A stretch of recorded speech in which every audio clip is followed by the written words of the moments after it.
Bismillahirrahmanirrahim. Assalamualaikum warahmatullahi wabarakatuh. Waalaikumsalam Waalaikumsalam warahmatullahi warahmatullahi wabarakatuh. wabarakatuh. Selamat pagi, salam sejahtera untuk kita semua. Semoga Mas dan Mbak dalam keadaan sehat walafiat hari ini dan seterusnya. Pada kesempatan kali ini, kita akan memulai perkuliahan Koperasi Pertanian dengan kode PNE 20193262. Oleh karena itu, mohon dipastikan terlebih dulu kepada Mas dan Mbak bahwa sudah berada di kelas yang tepat, begitu ya. Perkenalkan, nama saya Abi Pratiwa Siregar. Saya adalah salah satu dosen pengampu di dalam mata kuliah Koperasi Pertanian ini. Pada kesempatan kali ini, Mas dan Mbak, pertama-tama kita akan berdiskusi dulu mengenai LPKPS dan kontrak perkuliahan.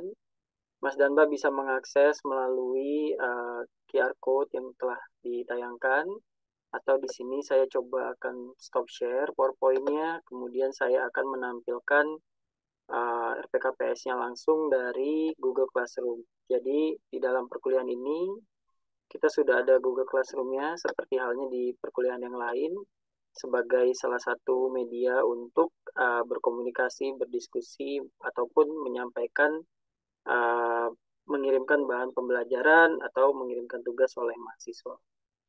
Jadi bisa dilihat di sini melalui RPKPS-nya bahwa mata kuliah ini itu 3 SKS, 2/1. Seperti kita ketahui bersama bahwa kalau 2/1 artinya 1/3 dari perkuliahan ini itu akan berada di praktikum. Oleh karena itu, konsentrasinya harus didistribusikan tidak hanya di perkuliahan teorinya saja, melainkan juga di praktiknya. Kuliah ini sendiri memiliki 3 capaian pembelajaran mata kuliah. Yang pertama, mahasiswa mampu menjelaskan ruang lingkup, sejarah, dan perundang-undangan koperasi sejak awal berdiri hingga kondisi saat ini. Dan yang kedua, mampu menjelaskan pengelolaan koperasi. Dan yang terakhir, merancang pengelolaan koperasi. Deskripsi dari mata kuliah ini secara singkat, mahasiswa nanti akan mempelajari dimulai dari sejarah pendirian koperasi hingga evaluasi keuangan koperasi.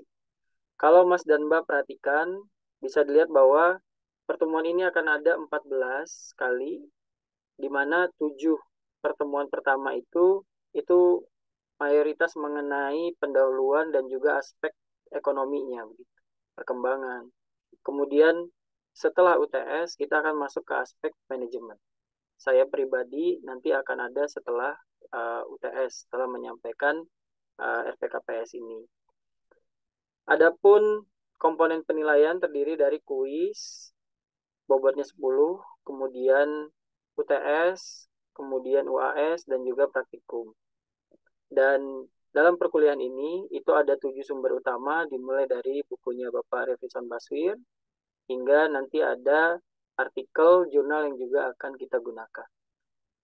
Seperti yang saya sampaikan di awal, bahwa saya adalah salah satu dari dosen pengampu, di mana 3 dosen lain, yaitu Bapak Dr. Jamhari, dan juga Ibu Dr. Insinyur Lestari Rahayu Waluyati, dan yang ketiga Ibu Zaura Fadlian. Selanjutnya di dalam perkuliahan ini, bentuk dan metode pembelajarannya itu adalah pemaparan dan problem based learning. Jadi kita akan banyak mengulik kasus yang terjadi di lapangan, begitu ya. Dan karena ini 2 SKS, maka waktunya 2 kali 50 menit, dan diharapkan dalam perkuliahan ini kita dapat berdiskusi. Dari 14 pertemuan, beberapa diantaranya akan dinilai di UTS saja, namun yang lain akan ada kuis. Setelah UTS, nanti akan ada penilaian UAS, namun juga dikombinasikan dengan kuis. Mungkin itu untuk RPKPS dan penilaiannya. Apakah dari Mas dan Mbak itu ada yang mau ditanyakan? Karena tadi disampaikan bahwa untuk kuis 10, UTS 30, UAS 30, dan juga praktikum 30. Artinya apa? Artinya kalau Mas dan Mbak ingin mengejar nilai A di sini, ini ya, ingin mengejar nilai A di sini, maka overall skornya itu harus 85. Sehingga kalau ada keinginan untuk bahwa praktikumnya saya akan biasa-biasa saja gitu, tidak berusaha maksimal, dikhawatirkan tidak bisa mendapatkan nilai A, karena praktikum sendiri bobotnya itu 0,3 gitu ya.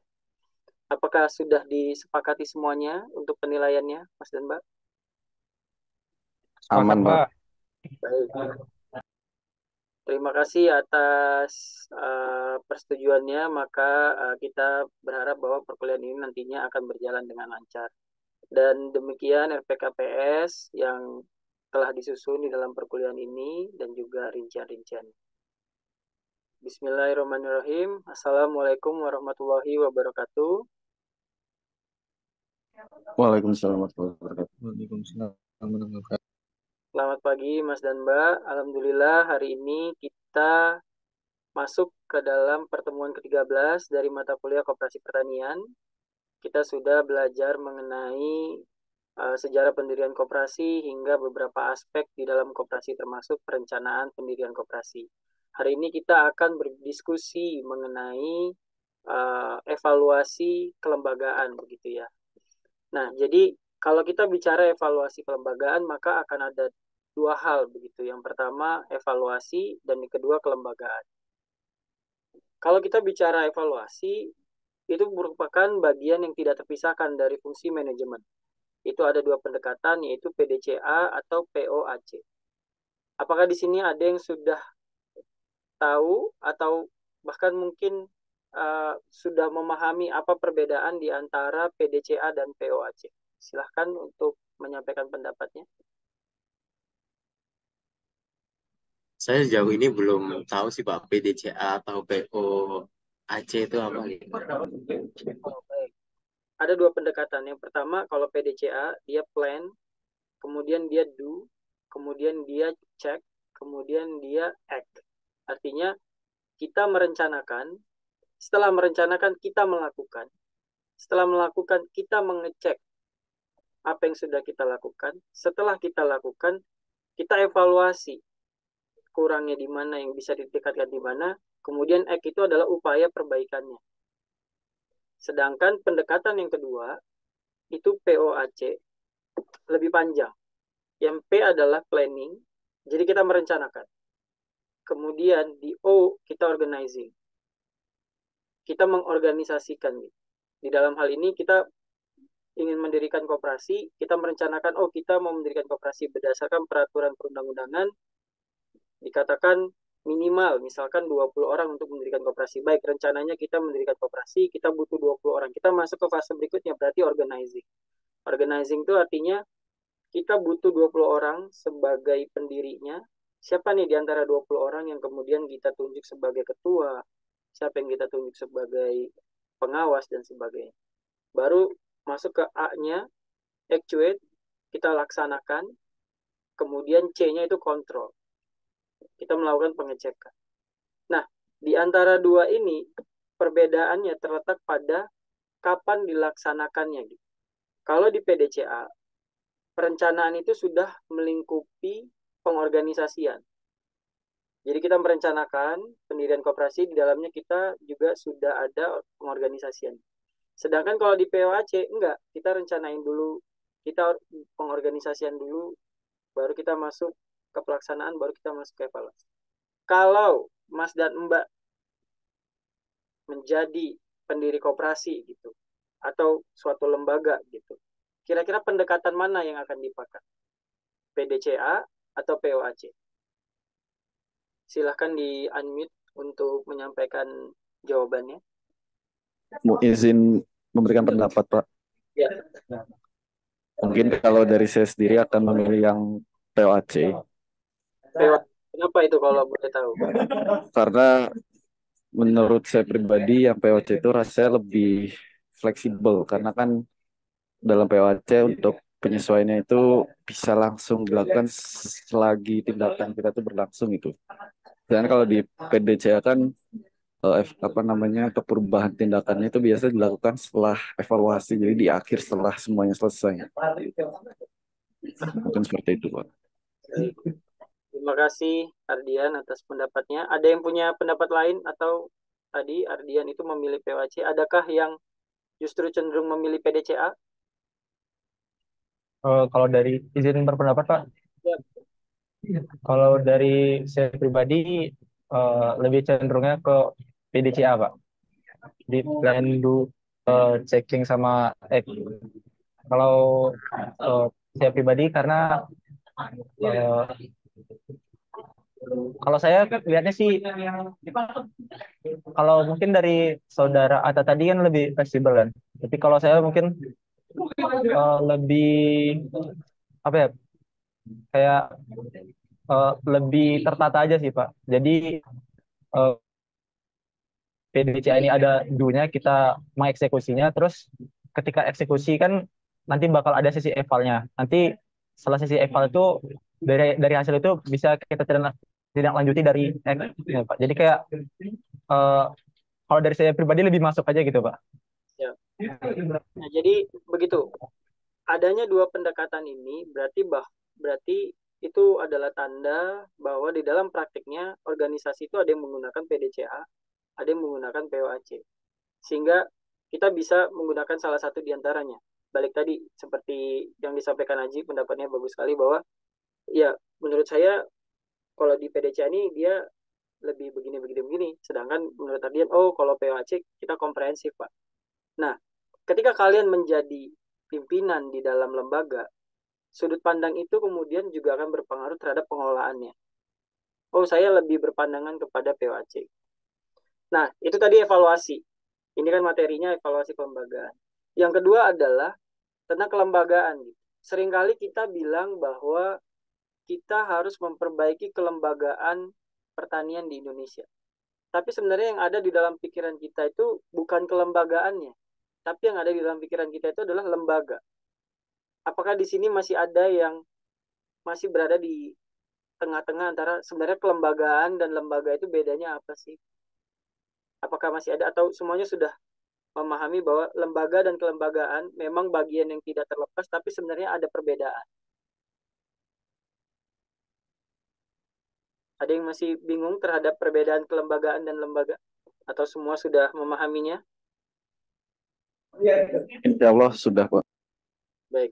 Jadi kalau kita bicara kelembagaan, maka kita akan bilang bahwa, oh, kita sudah mendirikan koperasi, koperasi itu adalah lembaganya. Kelembagaannya itu salah satunya adalah contohnya undang-undang tentang perkoperasian gitu ya, yang mengatur jalannya koperasi. Jadi kalau kita bicara kelembagaan itu besar gitu ruang lingkupnya.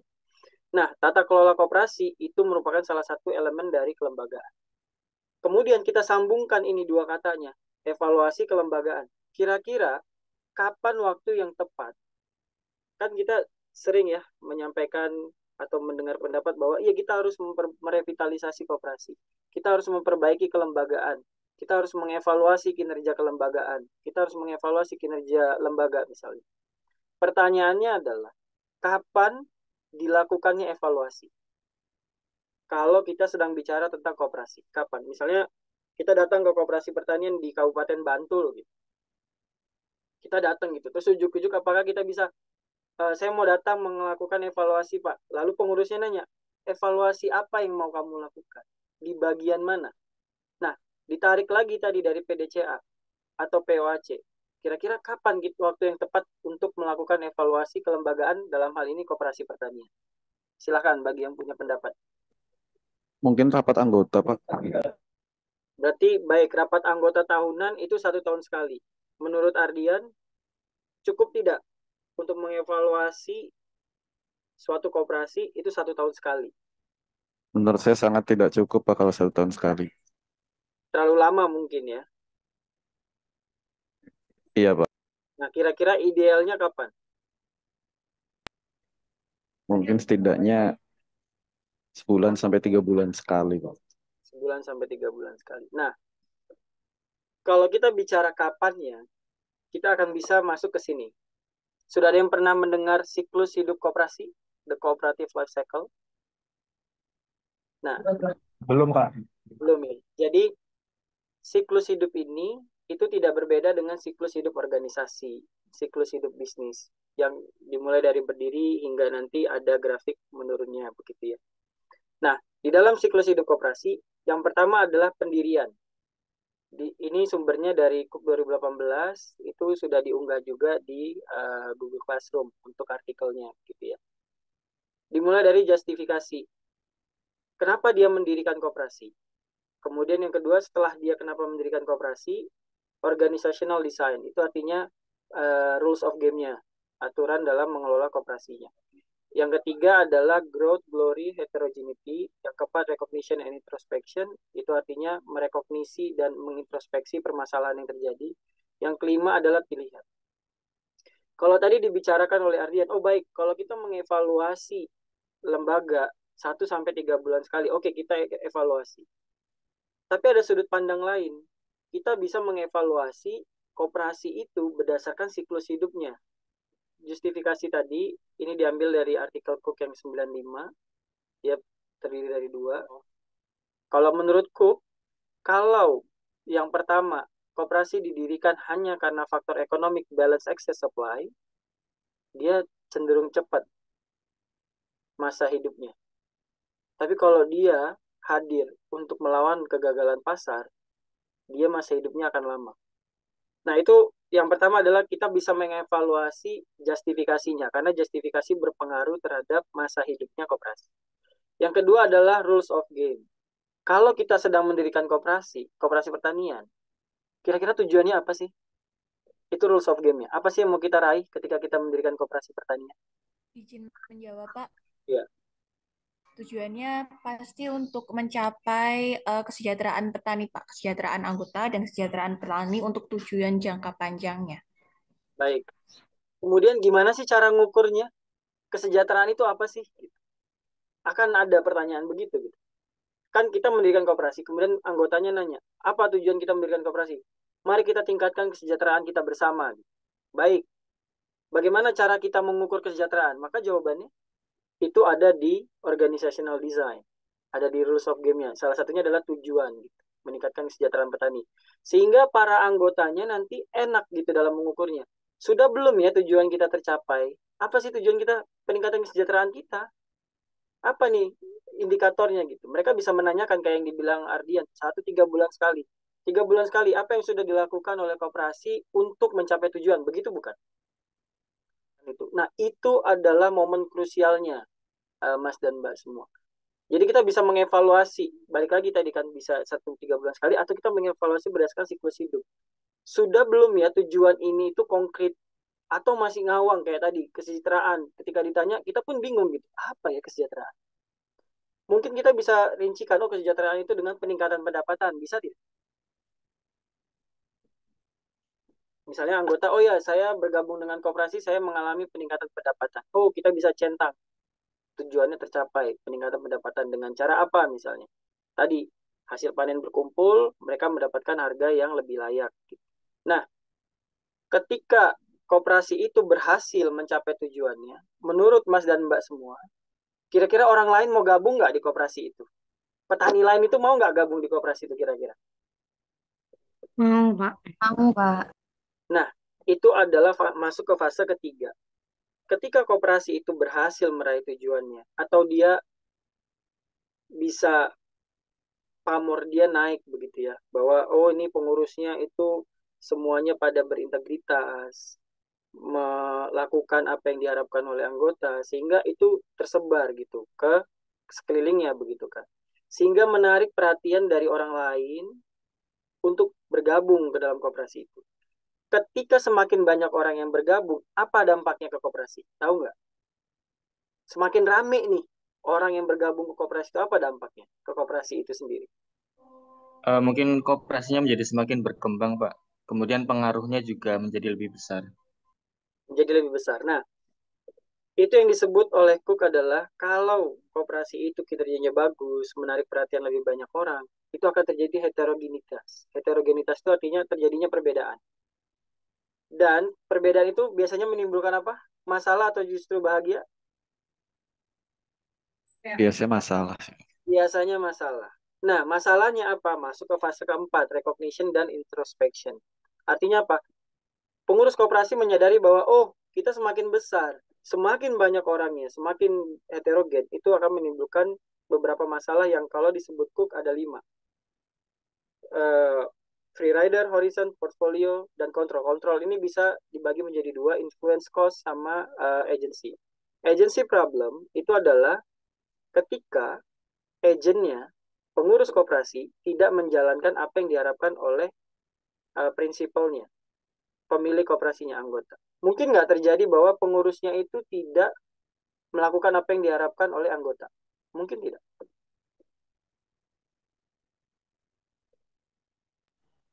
Mungkin saja, Pak. Pernah mendengar nggak bahwa KUD itu adalah singkatan dari ketua untung duluan? Kenapa? Kemudian yang kelima, tadi udah ada masalah gitu kan, agency problem tadi misalnya ketua untung duluan, maka akan masuk ke tahap yang kelima, choice, pilihan. Apakah koperasi itu akan berbenah, reinvent? Yang kedua, apakah koperasi itu status quo? Status quo itu artinya ada external forces gitu, ada dorongan dari luar yang menyebabkan dia aktif. Atau yang ketiga, spawn. Spawn itu artinya koperasinya udah nggak aktif, tapi orang-orang di koperasinya mendirikan lembaga lain bareng-bareng. Atau yang terakhir, exit. Exit itu artinya koperasi itu bubar. Bubarnya itu sama sekali nggak ada. Atau yang kedua, dia berubah menjadi investor own firm. Investor own firm itu artinya udah bukan menjadi badan usaha milik anggota. Artinya badan usahanya milik investor. Mungkin waktunya tidak lama lagi, saya akan coba untuk menyampaikan secara ringkas bahwa pemerintah, Kementerian Koperasi dan UKM, melalui Deputi Bidang Kelembagaan, itu menerbitkan peraturan mengenai kriteria dan indikator pemeringkatan koperasi. Jadi bobotnya itu 100 untuk menilai apakah koperasi itu sangat baik gitu ya, sampai dengan yang paling rendah nilainya. Yang paling tinggi itu adalah aspek kelembagaan. Bobotnya 30. Paling besar di antara yang lain, usaha koperasi 25, keuangan koperasi 25, manfaat terhadap anggota 10, manfaat koperasi terhadap masyarakat 10.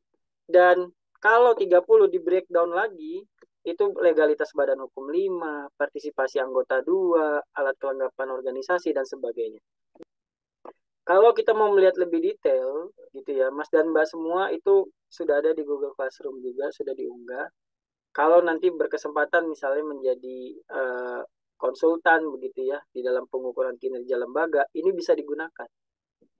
Jadi pemerintah bilang, oh ya kita akan mengevaluasi kinerja kelembagaan gitu. Pertama apa? Sudah ada belum legalitas badan hukumnya? Oh sudah. Di sini semuanya ya. Oh bobotnya 5. Partisipasi anggota bagaimana gitu. Simpanan pokok atau simpanan wajib. Kemudian alat kelengkapan organisasi, rencana strategis, standar operasional prosedur, kemudian SOM, kemudian rapat anggota. Tadi dibilang oleh Ardian, 1 tahun sekali Pak. Nah di sini ternyata rapat anggota juga menjadi tolak ukur. Ada nggak nih dilaksanakan tepat waktu atau tidak keputusan RAT yang dinotariskan. Nah, itu untuk pertemuan hari ini, Mas dan Mbak semua. Terima kasih atas partisipasinya begitu ya. Tadi bagi yang menginginkan diskusi lebih lanjut, kita bisa di Google Classroom.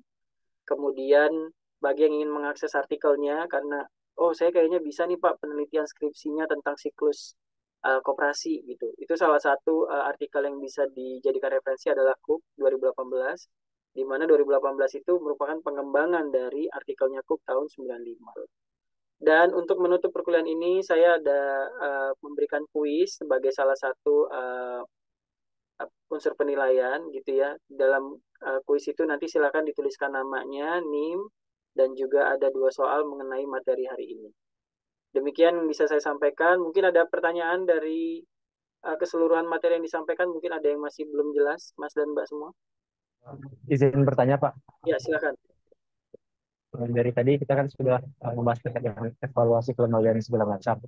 Nah, Ya. menurut Pak Abi sendiri, melihat dari kondisi lapangan yang ada di Indonesia khususnya, apakah kelembagaan di Indonesia ini telah berjalan secara ideal ataukah masih kurang lah dibandingkan dengan aspek ideal yang telah ada gitu, dan semisal kurang itu kira-kira aspek apa yang perlu dibenahi khususnya di kelembagaan Indonesia?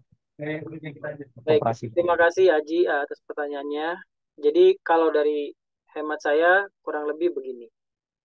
Di dalam pembangunan khususnya lembaga pertanian Indonesia, kita bisa melihat masih adanya tumpang tindih. Artinya banyak sekali lembaga pertanian gitu.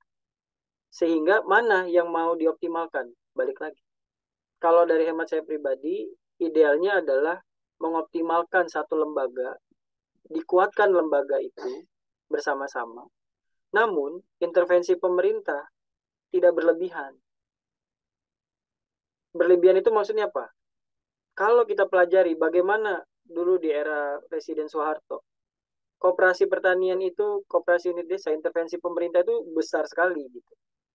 Namun, besarnya intervensi itu tidak dibarengi dengan penguatan kelembagaannya, kemandiriannya gitu. Sehingga ketika era Presiden Soeharto berakhir, bantuan dari pemerintah berakhir, tidak sedikit koperasi pertanian, koperasi unit desa yang kemudian kolaps. Kenapa? Karena menggantungkan aktivitasnya dari bantuan pemerintah. Mungkin itu jawaban dari saya aja. Baik, Pak. Sudah sangat menjawab rasa penasaran saya. Oh, Terima kasih, Pak. ada lagi yang lain? Izin bertanya Pak, masih boleh nggak? Boleh, silakan Ardian.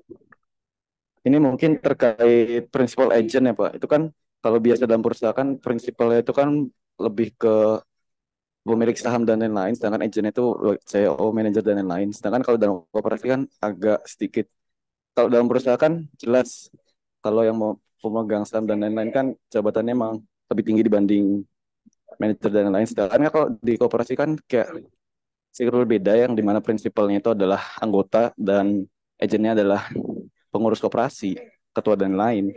Itu kan kalau ada terjadi suatu masalah terkait principal agent kayak yang tadi yang KUD ketua untung duluan itu kan kalaupun kita sebagai anggota ingin memprotes kan bisa dilawan dengan lah gue ketua lu apa gitu. Nah itu kira-kira kalau dalam koperasi ini kalau masalah terkait principal agent kira-kira enaknya penyelesaian yang tepatnya itu bagaimana ya Pak? Baik, Mungkin itu.